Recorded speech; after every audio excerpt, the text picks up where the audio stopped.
Viktor Frankl says this about, by the way, about self-actualization. He doesn't like the whole thing about self-actualization. He says, live a life of meaning and purpose, and of course, you'll discover who your real self is. You'll discover your true strength and your true self, just if you do for others, right? You are listening to the JP Show, where we discuss the issues you care about from a Jewish perspective. I am Rabbi G. And I am Rabbi Levi. And we hope you enjoy this episode.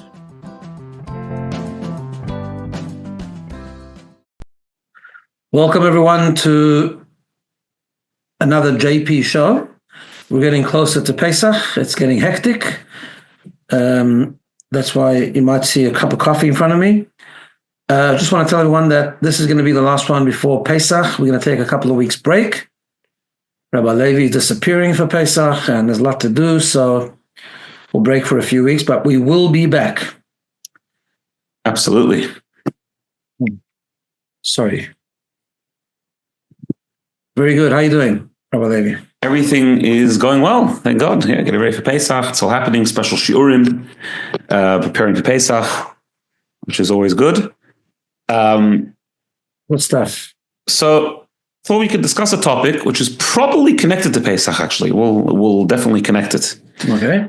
But maybe on the surface it doesn't. And that is the concept of self-love.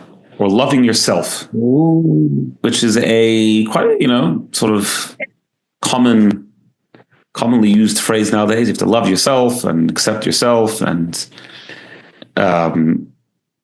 all of that. So let's discuss this idea of loving yourself. Is this a Jewish concept? That's a very broad question. Yeah. Well, what's the definition of loving yourself? Okay, so let's actually break that down for a second. I think there's two things here, maybe more than two, but I can think of two. There's not feeling negative about yourself. Like, in other words, there are many people walk around and they loathe themselves. Like this is like this, they hate themselves. They feel disgusting. They feel like they're not worthy of love. They're not worthy of anyone liking them. They feel very unloved. That's one thing.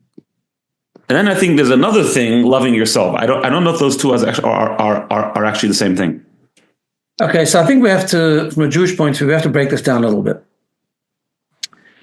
Because also being critical about yourself, what does that mean? Like maybe we should be critical about ourselves because we don't grow unless we uncomfortable about our weaknesses, right?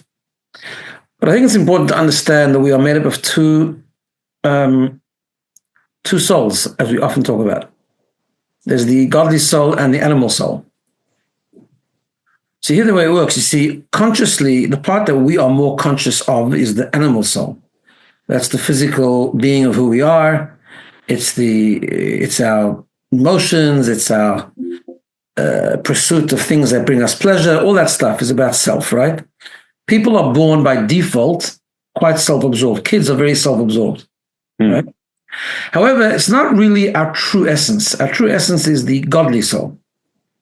So I wanted to make that clear again. It's a very big difference between our true essence and our true definition and our conscious self. In other words, what we feel all the time, right? So deep down, we all have self-worth because deep down, the real true definition of who we are is our godly soul. God gave us a soul. At the very core of that soul, we are always pure. So we have a purity, we have an undamaged spark that is at the core of every person. And therefore, I think that's why we should never define ourselves by our weaknesses, right? So should we self-reflect? Yes. Should we sometimes feel uncomfortable with the things that we've done? Yes. And we should grow and we should repair them and we should deal with them and take responsibility for them. But should we define ourselves by our weaknesses? No, absolutely not, because that's not really who we are. Even when we transgress, even when we sin, even when we fail, even when we're not nice to other people, it's not really who we are. At the end of the day, the essence of who we are is goodness, because it's the godly soul, right? However, I'm not sure about loving yourself. You see, what does that mean, loving yourself? Now, I'll tell you something interesting, so let's switch this around a little bit.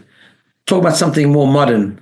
There's an author today, his name is Keith Campbell, and he's very very worried. He wrote a book together with Gene Twenge, and he's very concerned, I think rightfully so, about the trend of narcissism that is happening in our society, self-absorption, narcissism, and so on and so forth.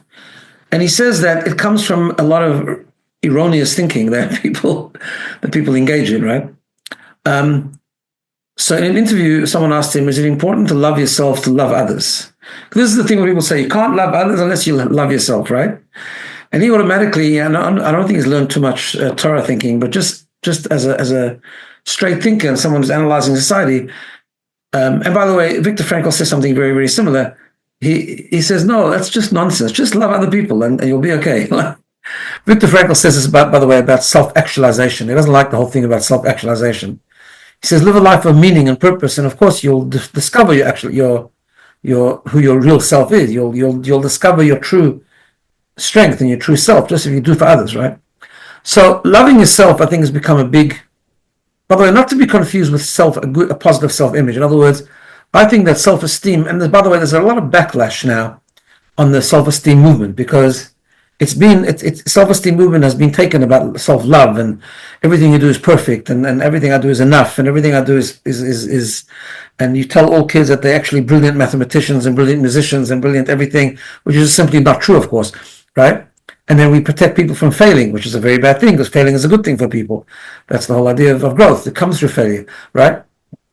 So that self-esteem is very bad, but self-esteem in the sense where I have intrinsic worth, and I really know that I'm never defined as being bad, and I can always grow because I have infinite potential coming from the infinity of my soul. That's a good thing. But the way self-love is taken is that you've got to sort of engage in self-love. So you've got to pamper yourself. You've got to love yourself. You've got to tell yourself how wonderful you are and all that. I think it's very trendy, but it's nonsense. Because at the end of the day, as we spoke about many, many times, our purpose and our essence and our happiness at the end of the day comes from living a life of purpose, meaning. So I think don't worry about loving yourself. Just worry about doing something that's good, right? Don't be harsh on yourself. Don't beat yourself up. Don't define yourself by negativity. But focus on the other. Focus on something higher than yourself. You'll feel good automatically. You'll have satisfaction and contentment anyway. But the movement about self-love is becoming a little bit out of control. And yeah, I don't think that self-love is not a pursuit onto itself. It's not something that someone should go and seek.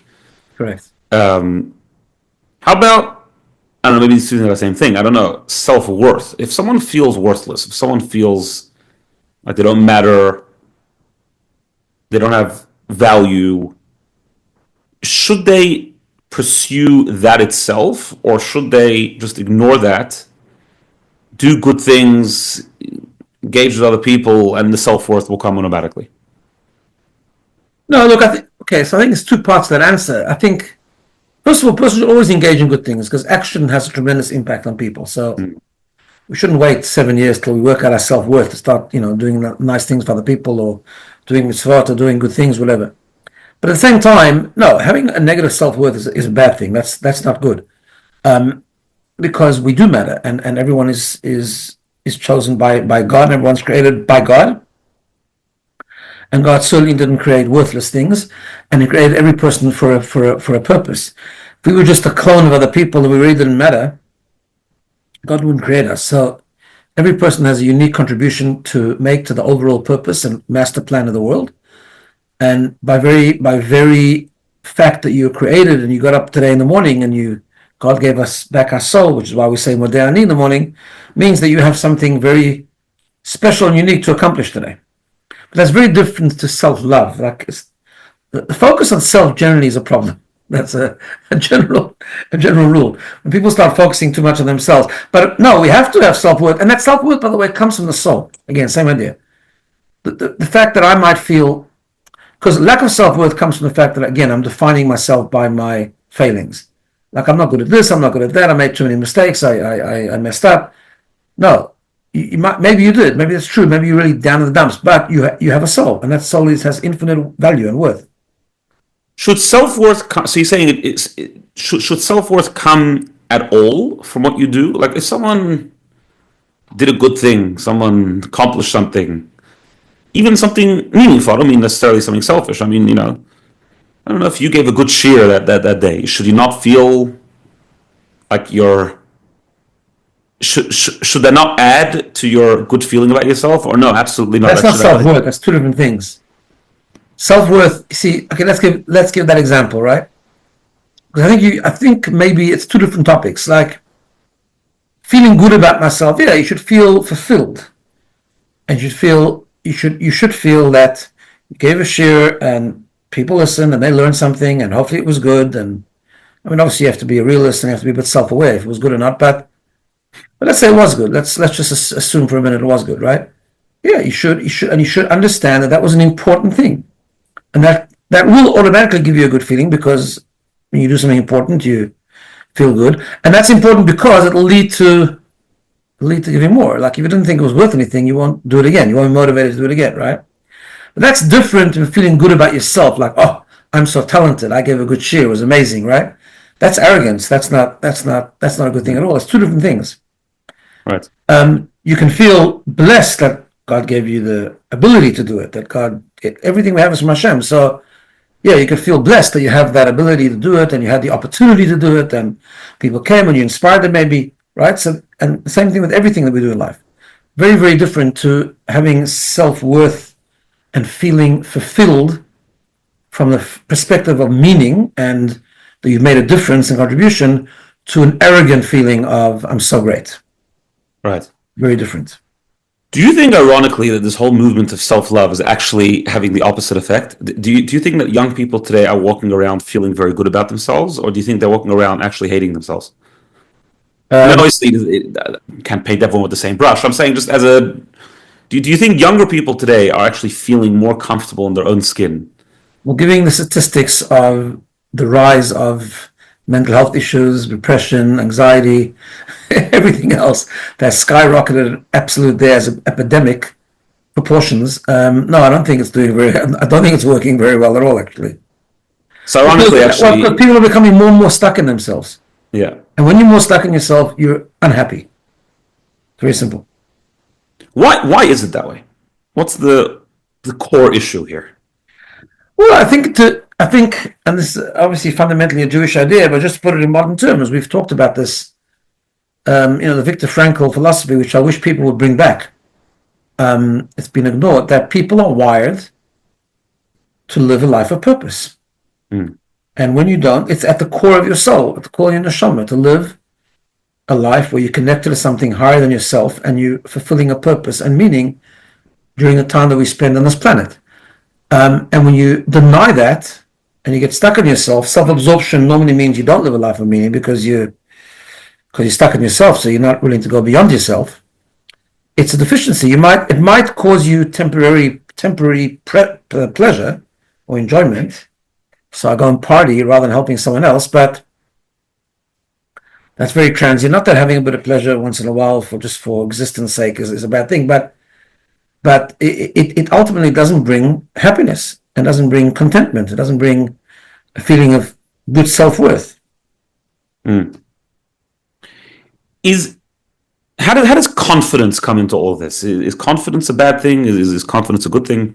Confidence is a very good thing as long as it doesn't come together with arrogance. I think it's the same thing. Sometimes, by the way, sometimes you look at someone who seems very confident and you say, wow, that person is so confident, and it could be that person is extremely insecure. Mm. And the reason that they are so confident is because they need to prove themselves. But that normally is bad confidence, and it comes with pushing other people out the way, and it comes with a lot of negative things. But confidence which comes from an inner strength, which is, I have a soul, God gave me capabilities, I try to be self-aware of what I could do and can't do, but I'm going to take risks and I'm going to try and I'm going to work hard because I believe I can accomplish and achieve. That's good confidence. Right. What do you think is more... Sorry, go on. No, I'm saying because that kind of confidence can come from humility. God gave me this, He gave me, right? I mean, He gave me the ability to do this. I'm in a position where I can make a difference. I might feel a bit insecure about it, but I can do it. Let's go. Let's try. Maybe I'll flop, but maybe not. Like maybe it's going to work. Let's give it a try. That's very different. What do you think is more harmful, especially to relationships? Arrogance or a total lack of self-worth, someone who hates themselves, and or maybe those two things are actually the same thing. I don't know. Yeah, they normally both come from insecurity, and I think they're both bad. Arrogance, full-blown, visible, conscious arrogance leaves little room for others. Being a schmatter, as they say, just having a very, very negative self-worth is the opposite. It seems the opposite, but really the same thing, because no one wants to be loved by someone who doesn't have any, like someone's not there. Right. Well, to put it differently, they're both very involved with yourself. Someone who goes around the whole day thinking about how bad they are, right, is also busy with themselves all day. It's not an arrogant thing, but it's still busy with themselves. Right. It's all about them. Healthy relationships come from healthy people, that you don't think about yourself. I'm not negative, and I'm not the greatest. I'm just normal, and I try my best, and I'm a healthy person, and I make room for others, and the talents I have are God-given, and I'm going to try and nurture them to the best of their ability, to the best of their strength, and my deficiencies don't define me, but I'll take responsibility for them. That's just healthy thinking, and that means if I'm not busy the whole day thinking about me, then I might have time to make room for others. So what does this have to do with Pesach? Oh, I was waiting for you to talk about Pesach. Well, I think it's got a lot to do with Pesach. I mean, it's Pesach is about growth. It's about going beyond your comfort zone. It's about going out of your own personal Egypt. You can't go out of your personal Egypt if you're busy with yourself, right? And also, you can't go out of your own personal. You can't go out of Egypt unless you have, like you said, a meaning which is transcendent from you, which is the whole story of the Exodus. They didn't just leave Egypt; they went to Sinai. Right. To get freedom came with obligations. The famous phrase, that which sometimes people forget the last word, where God said to Moses to tell Pharaoh, "Shalach et ami v'yavduni," let my people go, which is a very famous phrase, but we always have to add the next word in the verse. Let my people go, and they will serve me. In other words, let them go because they have to leave Egypt behind so they can reach, like you say, a transcendent purpose. Serve me, serving God. And also the whole Pesach, the whole idea of getting rid of chametz and having matzah, it's all about getting rid of the ego. Exactly. All about getting rid of the ego. So that's the whole message. There's a phrase in the Haggadah, which is a section of the Haggadah which people often fall asleep at, but it's an important section where we actually go through the verses. We go through a summary of the actual story. Like the first part of the Haggadah is more introductory, and then it goes through a section where it actually goes through the actual story of what happened. And the first words of that story is Tsei ulamad. Go out and learn. Which is a funny expression. They could just say, come and listen, or explore this concept. What do you mean, go out? And to really learn and to really absorb something new, you have to go out. You have to go out of yourself. You have to leave the ego behind. Difficult. That's right. But important. That's it. So I hope everyone has a good Pesach with true inner freedom. Yeah, Chag Sameach, everyone. Free from ourselves. Free from our egos. Of course, you said matzah is so important. It's really important to eat shmura matzah on Pesach by the Seder. A big piece of matzah. It's a really, really important mitzvah. If anyone doesn't have shmura matzah, please let us know. We'll try and organize it for you. And everyone should, like you said, everyone should have a Chag Sameach, and see you on the other side of Pesach. Chag Sameach. All the best.